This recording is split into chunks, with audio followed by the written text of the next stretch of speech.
care visa. Oh goodness, I hope this video is not going to be controversial because people are going to attack me. But listen to my point. So care visa, especially for those that are in their home country and they are being told, oh, this place is sponsoring care visa and the rest, you can come with your family and the rest.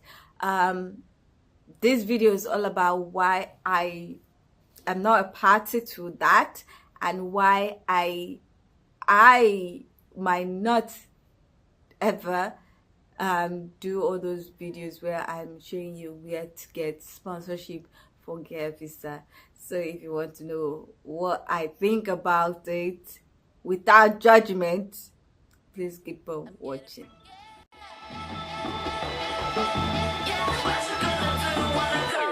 Everybody know I'm a visual. Yeah, I kill it cold like a criminal.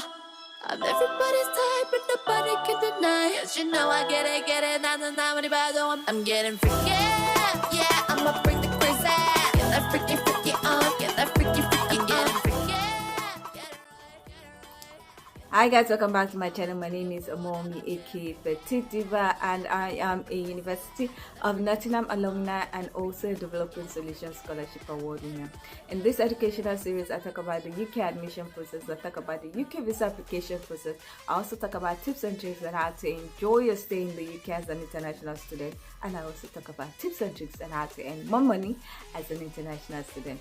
So if you like videos such as this, please consider subscribing by clicking on the red button that says subscribe, and don't forget to click on the bell notification icon by the side so that you're notified anytime I upload videos. Now, before we get into this video, I just want to remind you that I offer some UK educational services, and those services include SOP writing, academic civil writing, and the UK admission package. Now, the UK admission package comprises of me curating courses and schools that best fit you, writing your SOP for those courses that you've chosen, and also writing your academic CV to increase your chances of getting an offer. I would also help you with the application process so that your application is as smooth as possible. Now, if you want to use any of my services, please check the description box for my email address and send me a mail. Please, when sending me the mail, be specific. Let me know your educational background, the intended course that you want to study in the UK, and if you can, please send me all your documents so that I can view it and then let you know if you fit into my clientele. Now, you can also join the Telegram group. The Telegram group is where it is. You get real-time information concerning UK admission process and the whole UK environment, because we know the political environment is up and down every time. So you can join the Telegram group. The link is in the description box. It's the first link when you open the description box. Please check it. When you join the Telegram group, you're going to be restricted for a couple of days so that you can read previous messages in the group and the pinned messages so that you can catch up with the information that has been shared. Most of the time, if you read what has been shared, some of your questions will be answered, so you don't keep on repeating questions that have been answered and that has been asked and answered. Then you can also send me a personal message. Now, please, immediately you enter and I restrict you. Don't send me a message that why am I restricted, or start asking me questions. Read the pinned messages and the other comments in the group before sending me any message. Read the pinned messages. Click on every one of them. They are 20 something or 30 something. Click on it and read. Most of the time your questions have been answered. I don't like when I restrict people be sending me message up and down. So please check the link to the Telegram group in the description box and join. So now let's get into this video. So before I start, I need to say some things about myself. Now, I am a second generation pharmacist. All I've known for a long time is healthcare. Based on my life, I've been a pharmacist or pharmacy student for more than 20 years. So everything about me is healthcare. I'm passionate about helping to improve the quality of life of people. I love when people get well, and I know I have been a part of helping that person get better and also live a healthier life. My biggest joy is when I see people happy with their life, when they are healthy, or maybe when they get pregnant, or just a few healthcare tips and the rest, and that gives me joy. Now, so I must be talking with a few biases and talking from a place of privilege. So I just wanted to get that out of the way to explain why I feel this particular way about the care visa. Now, the care visa was introduced especially during that COVID period, and then based on the fact that Brexit has happened and a lot of the foreign trained or foreign nurses could not stay back, or foreign healthcare workers could not stay back. For some were able to stay back, but the whole COVID kind of increased the need for care workers. And so before, there used to be the healthcare visa, mostly for those who are healthcare workers, professionals. That's the nurses, doctor, pharmacists, and ophthalmologists, and the rest. Now, if you get a job and if you do all the qualification exams and then you get a job, you are supposed to be on the healthcare work visa. Now, they added care workers. Before, they were not under the healthcare work visa, but now they added care workers.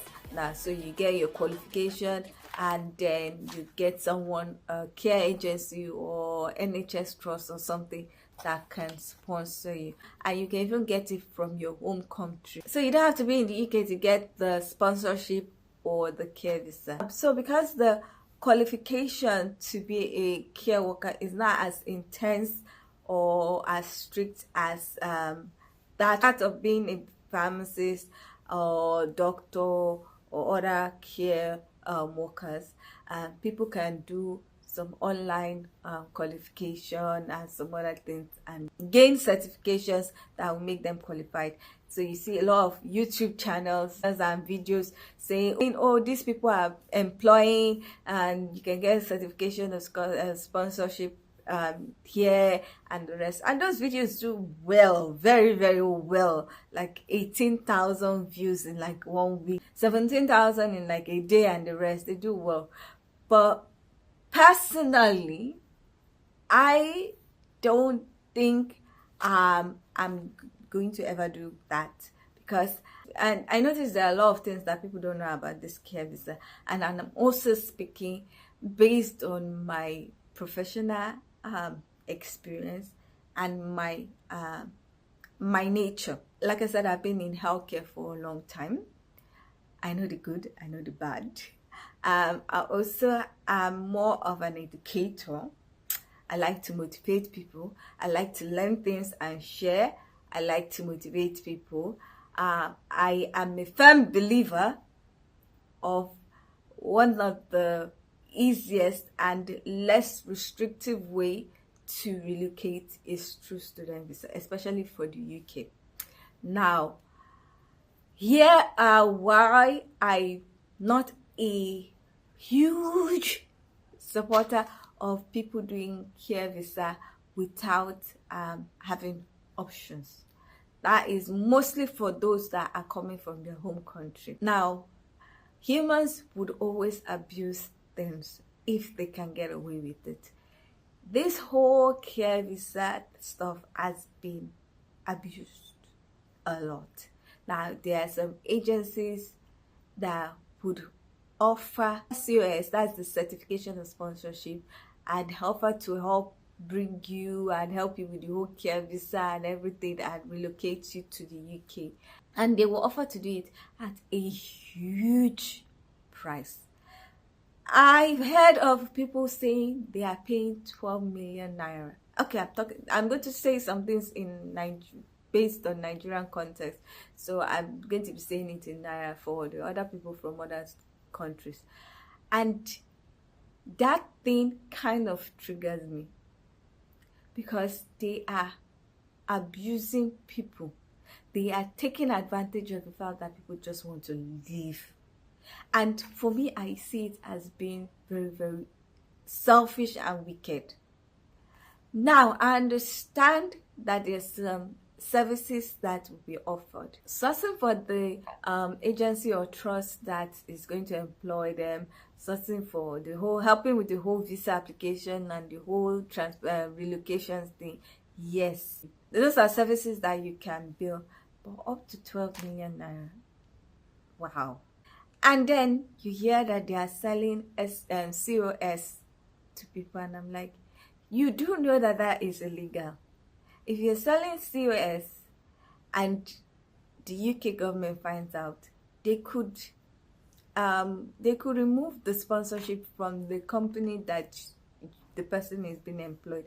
And the thing that happens when that happens is that the person will be stranded, because you need someone to sponsor you to be in the UK. Now, for students, the sponsors are the school, and most of the time those schools take responsibility and do not give out their cars or stuff without knowing that yes, this person is a bona fide student. Which is why some people get rejected for courses, even rejected for cars. Like, for instance, some students are rejected because they've had their previous visa refusal.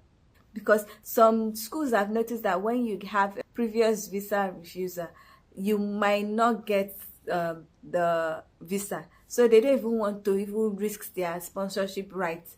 So they don't even give. But that does not mean that if you have a visa refusal, you might not get visa. I had a visa refusal and I got it. It's just some schools are too conscious. But my point is, 12 million selling COS can put not only you that pays the 12 million at risk, in case the government finds out. In fact, they know about these things. What am I saying? They know. It's just that they are watching some people. So I don't, I'm not a party to that. I'm really not a party to that.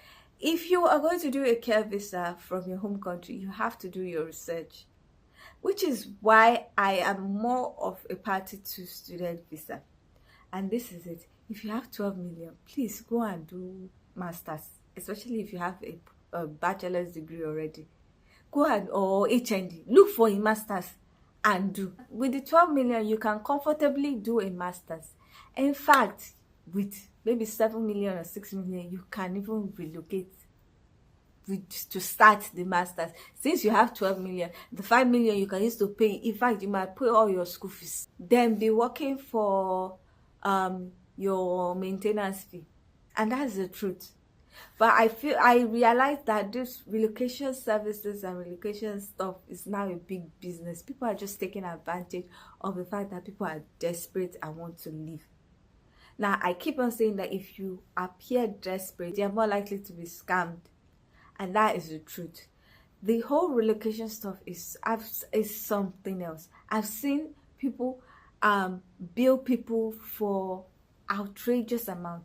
Like, someone once approached me and said that she got an agent, and the agent said to get masters and to relocate and everything is like 4 million. And that is the charges that the person is collecting. And I'm like, ha. But I don't get how people just say prices. Like, I am not that kind of person. So it really gets me off, a bit weird off, when I see those kind of prices. Now, I know people that will do application and the visa process for like 300,000 naira and the rest. Now, my services, the highest I have is 120,000, and it's just application. But my applications are a lot. It's not one. I've seen somebody say that the agent asked for about 80,000 for one application, and most of the time they are not writing the SOP, they are not doing anything, they are not helping you select, because they're just saying, okay, I'll help and apply. And I'm like, hey. And people will still come and meet me and say, oh, something about my price, and ask me if I'm doing some extra services, and I'm like, my services are worth more than the amount I'm collecting, because I know where I'm going towards. I know my goals, and my goals are not in line with what the other people are doing. Mine is not more about money, it's about something I want to achieve in the lives of people. So, which is why mine is based on everything that I've seen and the effort I put into my services. My services are one of the most affordable in this whole application and admission process. I've seen people offer to write SOP for $220. Please calculate that in naira. Just one. I've seen people offer it for $100. Just one. I've seen people offer one-on-one consultation for £100. Just 1 hour, and that's all. You discuss and everything. Another reason why I don't buy into the whole care visa application from your home country is because it has been noticed that sometimes the contract you are signing, because you are not so used to the UK system or some terminology and the rest, you might sign a contract that is very restrictive, and also you might not have full knowledge of what you are entering.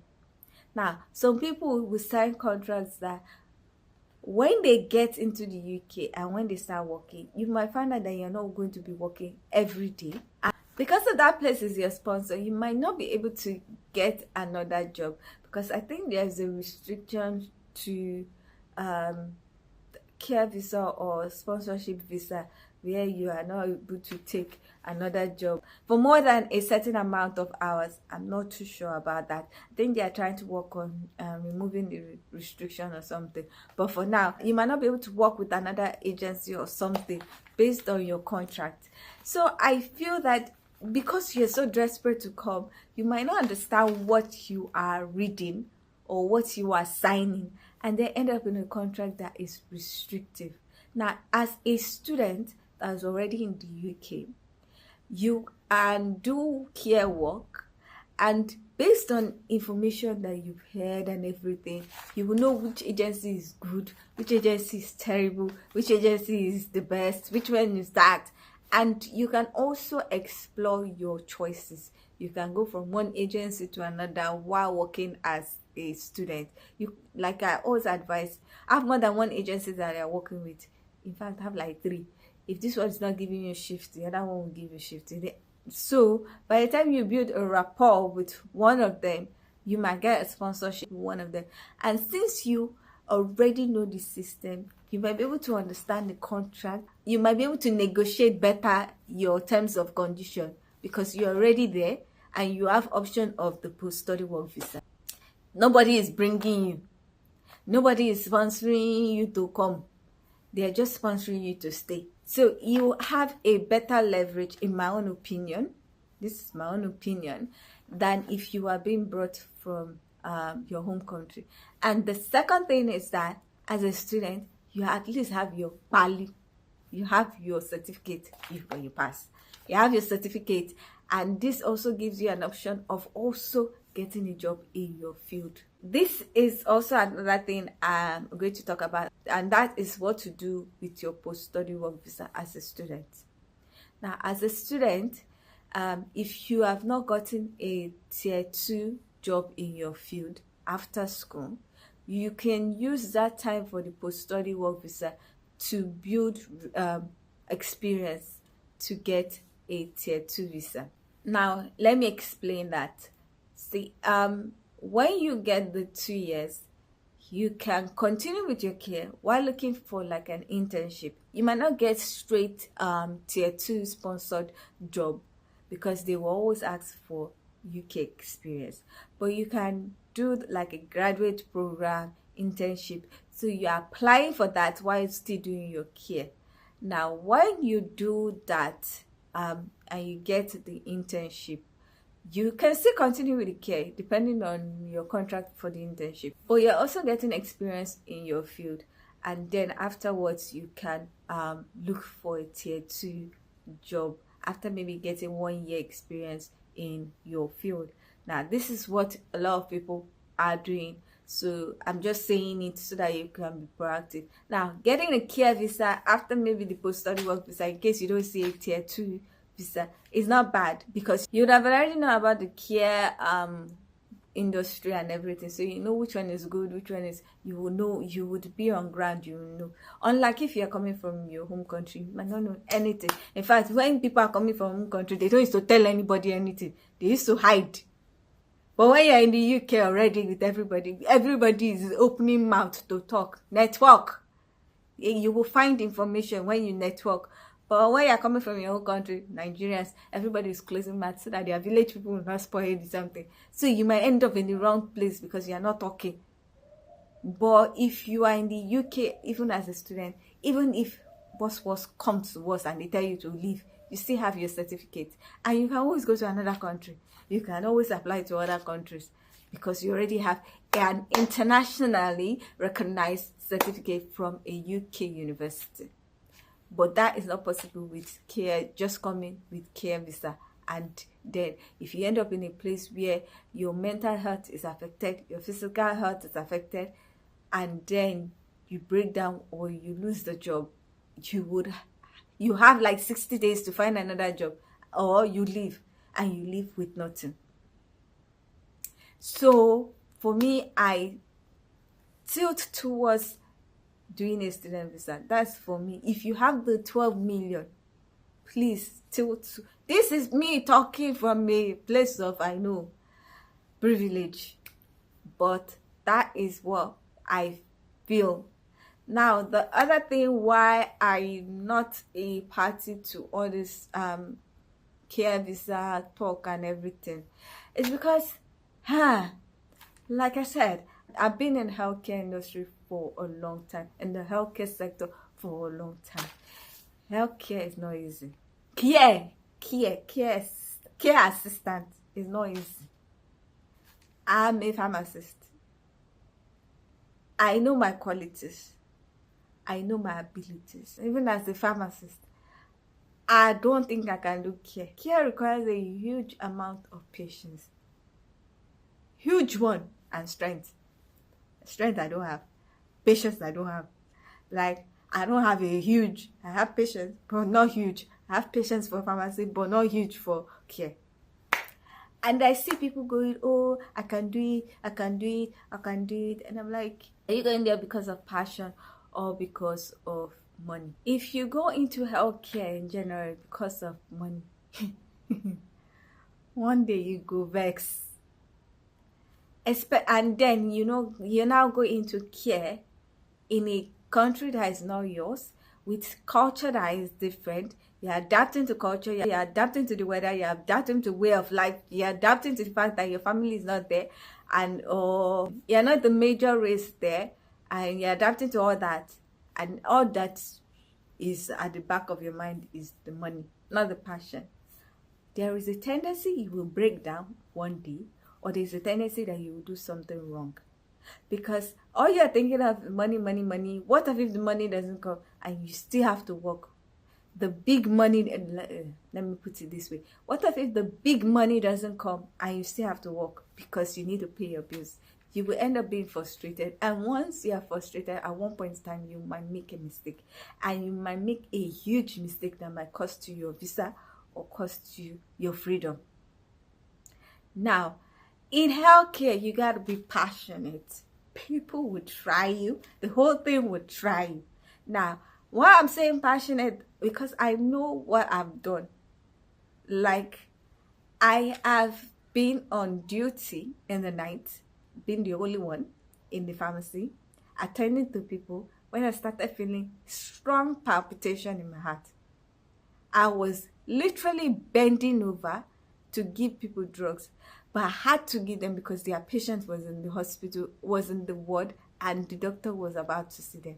I was struggling. They were telling me, sorry fam. I was struggling. I still did it. After I attended to the people in front of me, I was like, I locked the pharmacy and I ended up in the A&E. After I was reviewed and we realized that something was doing my heart, but I now rested in the call room for a while and got up and continued the shift. I had every right to sit in that A&E or in the call room, call my HOD, I'm sick. But because I know that if I close that A&E, there are patients that are going to need drugs. And if I don't give them, something can happen. And I went back. I even had a colleague that was at the other pharmacy, but there were two posts. We were two pharmacists in the whole hospital to take care of everybody. And if I locked my own side, there are some drugs in his own side that I had. And if he locked to the side, there's some drugs in his own side that I did not have. So I had to go back and finish that call. And came back the next day and went for ECG to find out what is wrong. Another time, I was diagnosed with a hormonal issue and I was told to go and do x-ray.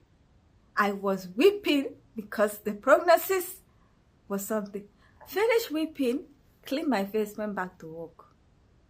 Because I know that if I don't show up, there's going to be space, which is going to affect the patient. Finished doing the test I was told to do, went back to work. In my mind, I'm like, hey, they say something is wrong with me, but I'm here. I'm sure you people have heard of doctors that will finish surgery. Finish surgery, do everything for the person. The person is well, then end up dying some hours after. They knew they were having issues and they still finished the surgery because the patient was not.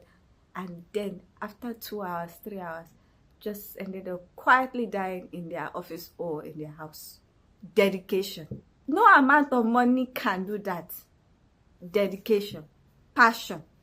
Like I said, I was having issue, did my call, did everything. I had every right to call and go home. And nobody would have removed anything from my money. Nobody. I'm entitled to sick leave. I'm entitled to a lot of things. Nobody would have removed my money. Passion. Dedication. There are times that people will abuse costs. You will just be looking at them. Dedication. Now, so if you are not passionate, if you are not dedicated about healthcare or care, there is a tendency one day you will get frustrated. Which is why when people say, oh, care, I'm not so much of someone that encourages it. If you have the passion, if you know you can do it, if you know you have the abilities to do it, go ahead. But if it is only money that is your main purpose, try and get the passion. Try and look at yourself and try and, I don't even know what I'm going to say, but don't let money be your focus. So this is one of the reasons why I don't really support the whole migration through care visa. Now, if it's a skilled worker, something that you're already doing and you get the visa, that is fine because it's something you are already doing, you're already passionate about. But because care is easy now, people are just trying to enter. Like I said, I'm probably talking from a place of privilege based on my background and then maybe educational background. I don't even know. Someone is going to insult me. I know I'm going to be insulted, but this is me saying it from a place of what I know. Now, others will not say it from this place because everybody's experience is different. Now, I know people who have done care and are good at it and have been surviving and the rest. But what I'm trying to say is look well before you jump. Research, know all the cons and pros about the care visa and try not to get duped because these people are on a prowl and it's really bad because when you end up in the wrong place and it affects your mental health and physical health, these people are not going to be there to support you. Once you land in the UK and they are stuck, it's none of our business. They've collected their money. I'm still going to say it, with a student visa, you are free. With the post-study work visa afterwards, you are free. If after the 2 years or whatever year, you've not seen a skilled worker visa or you've not seen a sponsor for your tier 2 in your field, you can always do the care visa because you already know everything. So you are more likely to go to places that might favor you and you know how you are going to survive. Anyway, I hope this video was useful. I hope somebody even watched to the end. If you like this video, please give it a thumbs up. If you are not yet subscribed, please consider subscribing by clicking on the red button that says subscribe, and don't forget to click on the bell notification icon by the side so that you're notified anytime I upload videos. So with all that said, thank you so much for watching. I hope to see you in the next one. Bye. I'm getting